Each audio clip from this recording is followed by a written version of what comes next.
Hay algo que quiero decirte desde el principio, sin vueltas, sin frases decorativas, sin religión de escaparate, sin maquillaje espiritual. Dios está cambiando tu historia en silencio. Sí, en silencio.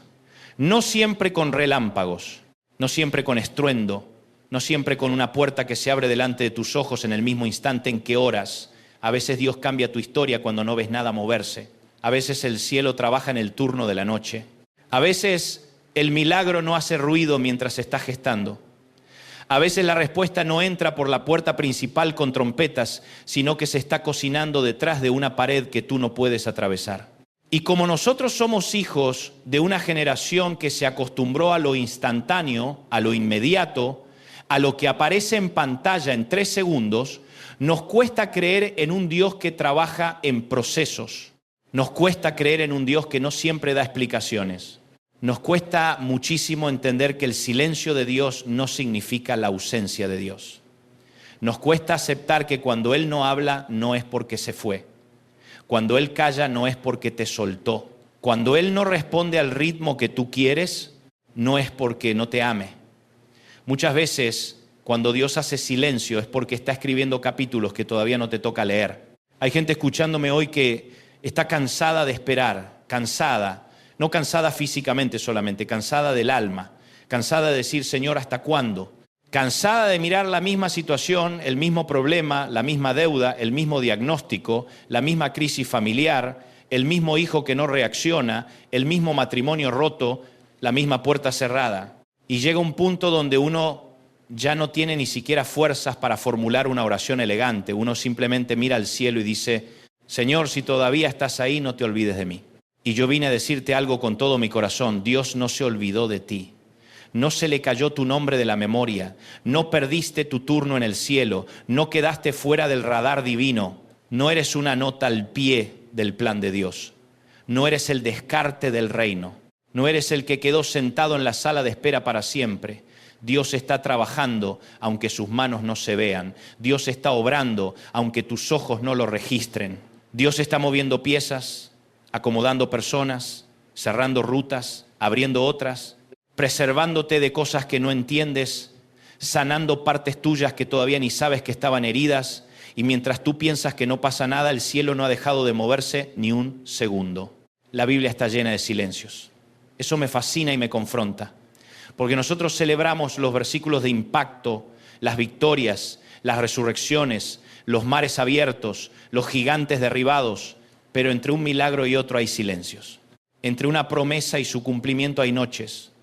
Entre la palabra que Dios te dio y el día en que la ves cumplida hay desiertos. Y en ese tramo es donde se define la fe verdadera. Porque cualquiera aplaude cuando el mar ya se abrió. Cualquiera canta cuando Goliat ya está en el piso. Cualquiera grita gloria a Dios cuando Lázaro ya salió del sepulcro. Pero la fe que conmueve el corazón del Padre es la fe que sigue de pie cuando todavía no hay evidencia, cuando todavía huele a tumba, cuando todavía no se abrió el mar, cuando todavía la piedra sigue puesta, cuando todavía el médico no cambió el diagnóstico y cuando todavía el banco no aprobó nada. Por eso hoy no quiero hablarte de un Dios que solo aparece en la celebración. Quiero hablarte del Dios que trabaja en silencio, del Dios que se mete en los procesos donde nadie quiere estar. Del Dios que entra a la noche más oscura del alma y sigue siendo Dios aunque tú no sientas nada. Del Dios que no necesita hacer ruido para ser soberano. Del Dios cuya providencia no depende de tu nivel de comprensión. Del Dios que sigue siendo Dios cuando entiendes y cuando no entiendes. Isaías 43, 19 dice, He aquí que yo hago cosa nueva, pronto saldrá a luz, ¿no la conoceréis? Otra vez abriré camino en el desierto y ríos en la soledad. Mira qué precioso. No dice solamente voy a hacer algo. Dice estoy haciendo algo nuevo. Hay una obra en curso. No es un proyecto archivado. No es una idea abandonada. No es una promesa vencida. Es una obra viva. Y mientras tú miras el desierto, Dios ya está hablando de un camino. Mientras tú miras la soledad, Dios ya está hablando de ríos. Mientras tú miras la ausencia de recursos, Dios ya está hablando de provisión. Mientras tú dices no veo por dónde, Dios dice yo ya abrí una ruta. Y aquí hay algo hermoso en el texto. Cuando la Escritura habla de camino, la idea no es solo una senda física, también apunta a dirección, curso, manera de avanzar. O sea, Dios no solo te saca del desierto, Dios te da rumbo en medio del desierto. Porque el mayor problema no siempre es el desierto. A veces el mayor problema es no saber para dónde caminar dentro del desierto. Y ahí aparece el Señor diciendo, tú no ves salida, pero yo no perdí el control. Tú no entiendes el mapa, pero yo sigo siendo el camino. Ahora bien, hay una pregunta que todos nos hacemos cuando atravesamos etapas así. ¿Por qué Dios no me habla claro? ¿Por qué no me dice ya lo que va a hacer? Y yo he aprendido algo a los golpes. Si Dios nos mostrara todo el proceso de una vez, muchos saldríamos corriendo. Si Dios te mostrara desde el principio cada valle, cada traición, cada demora, cada madrugada de lágrimas, cada oración aparentemente no respondida, probablemente le dirías, Señor, mejor no, déjame así. Pero Dios, como buen Padre, no te muestra todo porque sabe cuánto puede procesar tu corazón. Él te da la luz suficiente para el paso de hoy, no para el año entero, para hoy. Y eso desespera al controlador que llevamos dentro, porque nosotros queremos el itinerario completo y Dios nos da el pan de cada día. José sabía de eso. José, uno de los hombres que más me conmueve en toda la Escritura, porque José recibió un sueño de parte de Dios, pero entre el sueño y el palacio hubo pozo, esclavitud, falsa acusación, cárcel y años de silencio. Y uno podría preguntarse, Señor, si el final iba a ser tan glorioso, ¿por qué tanto rodeo? ¿Por qué no lo llevaste del sueño al cumplimiento en línea recta? Porque Dios no solamente quería llevar a José al palacio, quería formar en José el carácter necesario para sostener el palacio sin perder el alma. Eso cambia todo. Hay gente que quiere la promesa, pero no el proceso. Quiere la plataforma, pero no la cueva. Quiere la corona, pero no el desierto. Quiere la resurrección, pero no el viernes. Quiere la respuesta, pero no la espera. Y Dios dice, no, hijo, no te puedo entregar algo grande si todavía te rompería por dentro. No te puedo abrir una puerta que tu carácter no podría sostener. No te puedo dar lo que me pides antes de formar en ti lo que necesitas. Por eso Génesis 50:20 se vuelve una bomba al corazón. José les dice a sus hermanos, vosotros pensasteis mal contra mí, mas Dios lo encaminó a bien. ¿Qué declaración? No dijo que lo malo era bueno, no dijo que la traición no dolió, no dijo que la cárcel fue cómoda, no romantizó el sufrimiento, pero sí entendió algo que muchos tardamos años en comprender. Lo que quiso destruirte no necesariamente define el final de tu historia. El mal tuvo intención, pero Dios tuvo propósito. El infierno tuvo plan, pero el cielo no perdió la soberanía. La herida fue real, la injusticia fue real, la oscuridad fue real, pero Dios siguió escribiendo por encima de todo eso. Y aquí quiero detenerme un segundo, porque alguien necesita oír esto. Hay cosas que te hicieron mucho daño, mucho. Y yo no vengo a minimizar tu dolor con frases huecas tipo, todo pasa por algo, dichas desde la comodidad de quien no lloró tus lágrimas. No, hay heridas reales, hay abandonos reales, hay duelos reales, hay traiciones reales. Hay niños que crecieron sin la caricia que necesitaban. Hay esposas que fueron destruidas por la infidelidad. Hay hombres que perdieron el trabajo y sintieron que perdían la dignidad. Hay padres que oran por hijos vivos pero emocionalmente lejanos. Hay gente que sonríe en público y por dentro está hecha cenizas. Yo no ignoro eso. Pero incluso ahí, incluso en ese lugar que parece arruinado, Dios puede tomar ruinas y levantar testimonio. Romanos 8:28 no dice que todas las cosas son buenas. Dice que a los que aman a Dios todas las cosas les ayudan a bien. O sea, no todo lo que viviste viene envuelto como bendición. Hay cosas que fueron injustas, hay cosas que fueron pecados de otros, hay cosas que fueron ataques, errores, torpezas, consecuencias, pero el milagro de la providencia divina consiste en que Dios puede tomar aún aquello que no nació de su corazón y someterlo a su propósito redentor. Eso solo lo hace Dios. Solo Dios puede tomar fragmentos de una historia rota y hacerlos cantar. Solo Dios puede tomar cenizas y devolver belleza. Solo Dios puede sacar aceite de una presión que creías que te iba a quebrar. Y hablando de providencia, me encanta esa palabra, porque la providencia es ese gobierno silencioso de Dios que sostiene, dirige y ordena sin necesidad de interrumpir cada minuto con un espectáculo. Nosotros queremos milagro visible, pero muchas veces estamos siendo sostenidos por providencia invisible, ¿Qué significa eso? Que quizá no hubo una zarza ardiendo delante de ti, pero no te faltó el pan. Quizá no oíste una voz audible, pero seguiste vivo.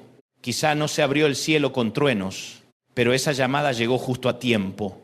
Quizá no se resolvió todo de un día para otro, pero no te volviste loco. Quizá todavía sigues en proceso, pero no te hundiste, y eso también es Dios. No solamente en lo espectacular, también en lo discreto, también en lo pequeño, también en lo cotidiano. Uno de los libros más silenciosos de la Biblia es Esther. ¿Sabías que el nombre de Dios ni siquiera aparece de manera explícita en ese libro? Y sin embargo, por todos lados se siente su mano. Está escondida, pero está. No se lo menciona, pero gobierna. No se lo ve intervenir con fuego del cielo, pero nada se le escapa. Una reina llega al lugar preciso. Un complot se descubre a tiempo. Un insomnio del rey cambia una nación. Qué tremendo. Porque eso nos enseña que Dios no tiene que ser nombrado en cada línea para estar presente en la historia. Él puede estar obrando detrás del telón, coordinando detalles que a ti te parecen casualidad, pero que en realidad son misericordia disfrazada. Y alguien dirá, pero yo necesito algo más claro. Yo también, todos. Pero la madurez espiritual no consiste en que Dios te explique todo. Consiste en que aprendas a confiar aun cuando no lo explicó todo. Habacuc 2:3 dice que la visión tiene un tiempo señalado. Aunque tardare, espéralo, porque sin duda vendrá. Eso me toca el alma, porque el problema no siempre es que Dios no habla. El problema es que habló una vez y luego nos dejó esperando. Y la espera es el terreno donde se desnuda el corazón. Ahí sale tu ansiedad, ahí sale tu necesidad de control, ahí sale tu impaciencia. Ahí descubres si tu fe dependía de la velocidad de la respuesta o del carácter del Dios que te la prometió. Hay promesas que no se pudren en la espera, maduran, voy a decirlo otra vez. Hay promesas que no se arruinan porque tardan, se afinan porque tardan. Se vuelven más profundas, se vuelven más limpias, se desprenden del ego, se purifican del capricho. Porque al principio tú querías eso para sentirte validado. Después de un tiempo ya no. Ahora lo quieres si glorifica a Dios. Al principio querías la puerta abierta para que todos vieran que podías. Después de un proceso, solo quieres estar donde la voluntad de Dios te sostenga. Al principio querías salir del problema ya. Después entiendes que Dios estaba usando ese mismo problema para convertirte en otro. Y si hablamos de silencios, no podemos evitar a Elías. El profeta viene de un momento tremendo de victoria en el Carmelo y de pronto lo encontramos quebrado, asustado, queriéndose morir. Qué extraño es esto, ¿no? Porque uno cree que después de una gran victoria vienen puros aplausos, pero a veces después de la unción más alta viene el agotamiento más profundo. Y Dios se le revela no en el viento fuerte, no en el terremoto, no en el fuego, sino en un silbo apacible y delicado, en una voz suave, en un susurro, como diciendo, no siempre te voy a hablar como en el Carmelo, a veces te voy a restaurar en la cueva. Escúchame bien, hay palabras de Dios que no llegan como trueno, llegan como susurro. Y si vives rodeado de ruido interior, te las pierdes, porque tenemos demasiado ruido. Ruido de miedo, ruido de comparación, ruido de redes sociales, ruido de noticias, ruido de opiniones, ruido de nuestra propia impaciencia, y en medio de ese estruendo el cielo a veces habla bajito. No porque le falte autoridad, sino porque el susurro obliga a la cercanía. Cuando alguien te susurra, tienes que acercarte. Y quizá Dios ha permitido ciertos silencios para que dejes de correr y te acerques otra vez. Salmo 46:10 dice, estad quietos y conoced que yo soy Dios. Qué difícil es eso, porque nosotros queremos hacer, producir, resolver, acelerar, empujar puertas. Y el Señor dice, quieto. No quieto como resignación, sino quieto como rendición. Suelta. Deja de manipular. Deja de intentar salvarte solo. Deja de creer que todo depende de tu fuerza. Hay batallas que no se ganan corriendo más rápido, sino descansando más profundo en la soberanía de Dios. Y eso hiere nuestro orgullo, porque nos encanta sentir que tenemos el control. Pero el control es una adicción elegante del alma, y Dios ama demasiado a sus hijos como para dejarlos vivir esclavos de ella. Ahora déjame decirte algo que probablemente no te guste, pero te puede liberar. A veces Dios guarda silencio porque está matando una versión tuya que no puede entrar en la próxima temporada, ¿sí? Porque tú quieres que cambie la circunstancia y Dios está cambiando la estructura interna. Tú quieres que cambie la agenda externa y Dios está arrancando orgullo, autosuficiencia, idolatría, dependencias, falsos apoyos, amores desordenados. Tú dices, Señor, sácame de aquí. Y Él dice, antes voy a sacar de ti lo que este lugar puso dentro. Tú dices, abre la puerta. Y Él responde, primero tengo que sanar la manera en que caminas hacia las puertas. Eso pasó con Lázaro en Juan 11. ¿Qué historia? Jesús ama a Marta, a María y a Lázaro y sin embargo se demora. Eso humanamente no tiene sentido. Si amas, corres. Si amas, respondes rápido. Si amas, no esperas. Pero el amor de Dios no siempre se parece a nuestras urgencias. Jesús se demora y cuando llega ya hay tumba, ya hay llanto, ya hay 4 días, ya hay olor a muerte, ya hay gente resignada. Y ahí, en ese escenario donde todos piensan que llegó tarde, Jesús revela su gloria. Hay alguien oyéndome que cree que Dios llegó tarde. Tarde a tu matrimonio, tarde a tu duelo, tarde a tu enfermedad, tarde a tu economía, tarde a tu oración. Y yo sé que eso duele decirlo, pero escucha esto. Si Cristo se presenta en la escena, todavía no es tarde. Mientras Él tenga la última palabra, la historia no terminó. Mientras Él siga siendo el Dios de la resurrección, no des por finalizado lo que el cielo todavía puede tocar. Tú cuentas días, Él cuenta eternidad. Tú ves el sepulcro, Él ve gloria, tú ves el retraso. Él ve el momento exacto para que nadie confunda el milagro con casualidad. Si hubieses estado aquí, le dicen, ¿qué frase? ¿Cuánta humanidad hay en esa oración? Señor, si hubieras estado aquí no se habría muerto mi hermano. Traducido a nuestra vida, Señor, si hubieras intervenido antes no me dejaba. Si hubieras estado aquí, no perdía ese trabajo. Si hubieras estado aquí, no me quebraba así. Si hubieras estado aquí, mi hijo no estaría así, pero él sí estaba, aunque no se viera como ellas querían. Y ahí está el misterio. Dios puede estar presente de una manera distinta a la que esperábamos y su presencia sigue siendo real aunque no cumpla el guión que escribimos. Y entonces Jesús se para frente a la tumba y grita, Lázaro, ven fuera. Eso me vuelve loco, porque cuando Cristo habla, la muerte tiene que retroceder. Cuando Cristo da la orden, el sepulcro no puede retener eternamente. Cuando Cristo llama por nombre, lo enterrado tiene que responder. Así que déjame profetizarte algo en el mejor sentido pastoral de esa palabra. Hay cosas en tu vida que tú das por enterradas, pero todavía no recibieron la orden final del cielo. Hay sueños que no están muertos, están esperando voz. Hay fuerzas que no desaparecieron, están esperando soplo. Hay matrimonios, llamados, ministerios, convicciones, proyectos y aún ganas de vivir que Dios puede volver a llamar por nombre. Pero ojo, porque no todo lo que Dios cambia, lo cambia afuera primero. A veces la primera resurrección es interna. A veces el milagro no es que se abra una puerta, sino que vuelvas a tener fe para tocarla. A veces el milagro no es que desaparezca el problema, sino que desaparezca el miedo que te dominaba.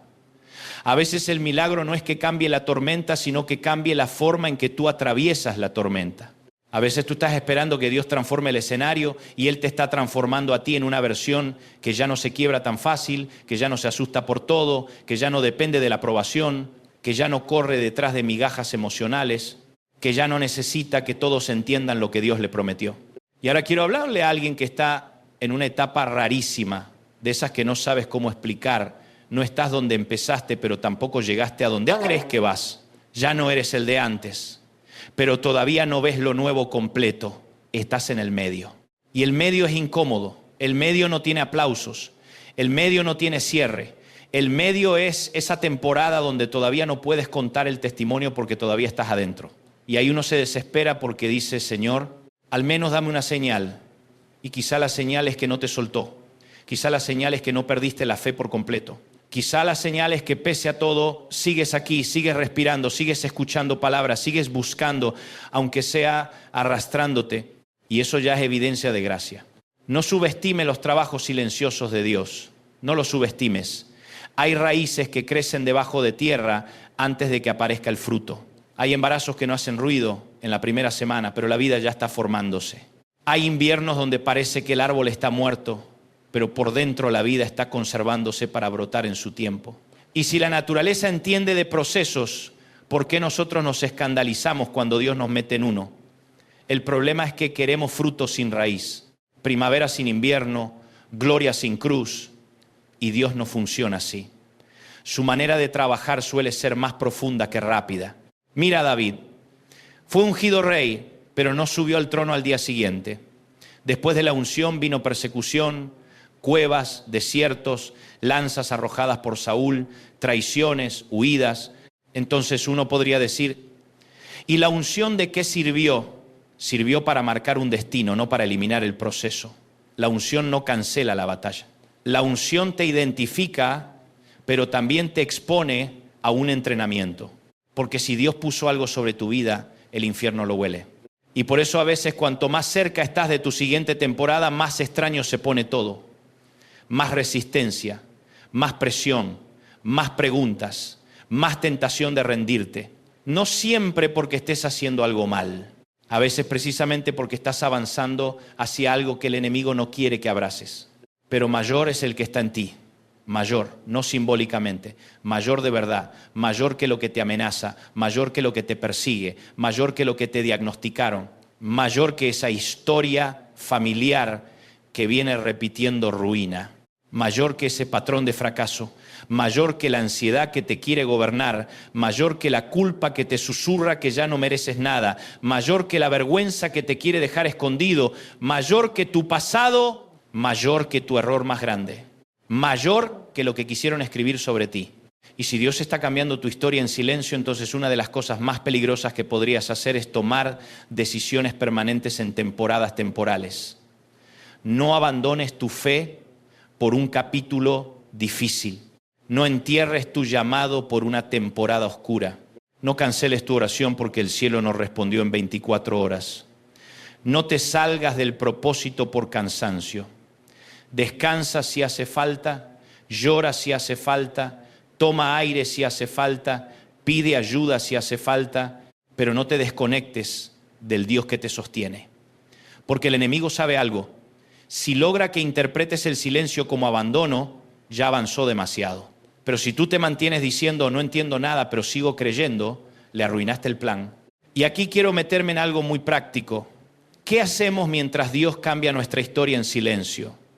Primero, no fabricamos ídolos de emergencia, porque cuando Dios calla somos expertos en fabricar sustitutos. Si no me responde Dios, resuelvo a mi manera. Si no me abre esa puerta, manipulo.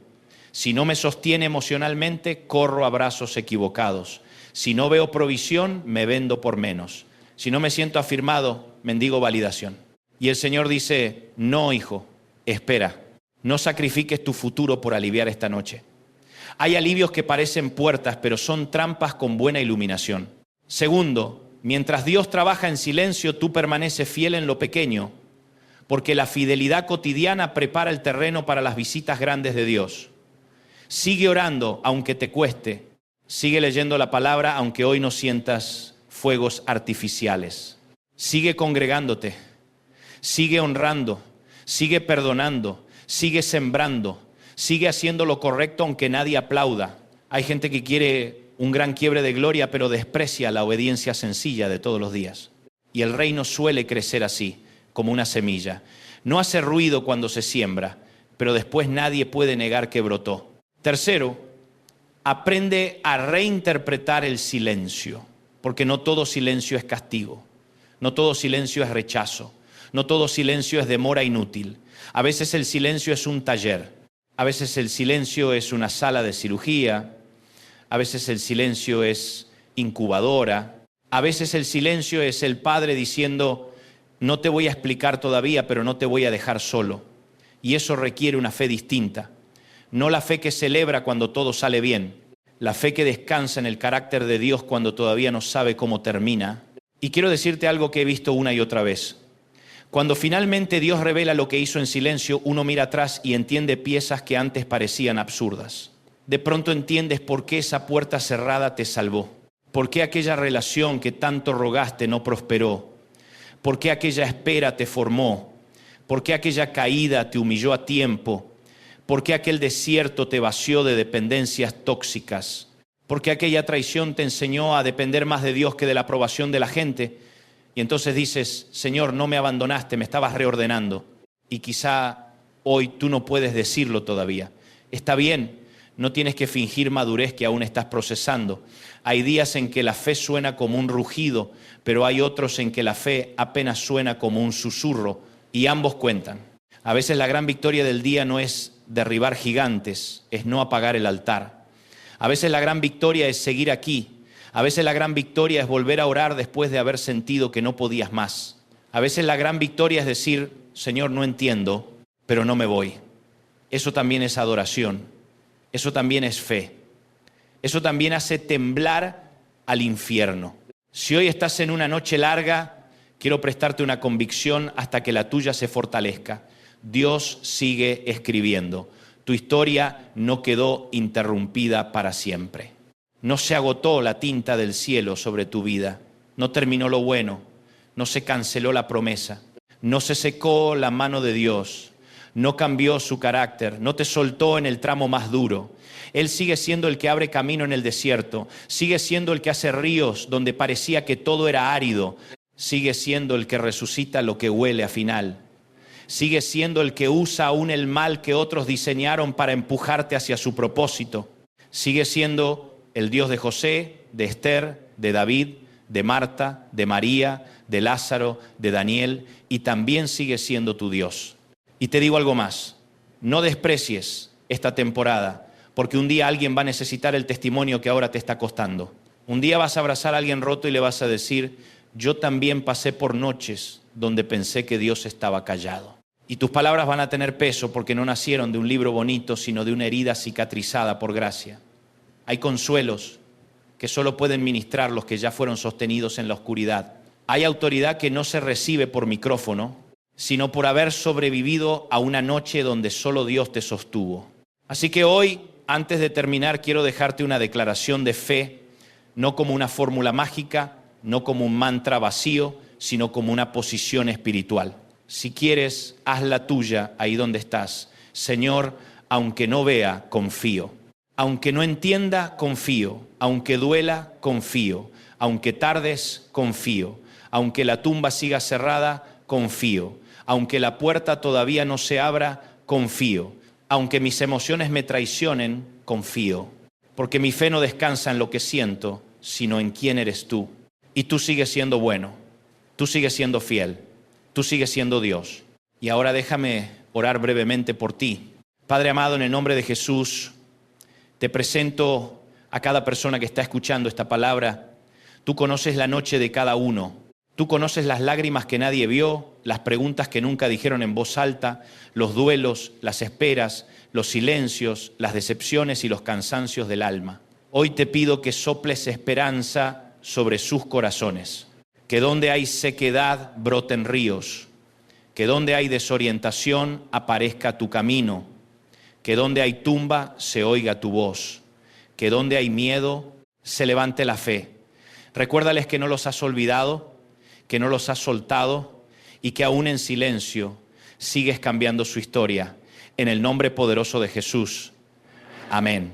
Y si esta palabra habló a tu corazón, compártela con alguien. Suscríbete al canal y ayúdanos a seguir esparciendo el mensaje de Cristo.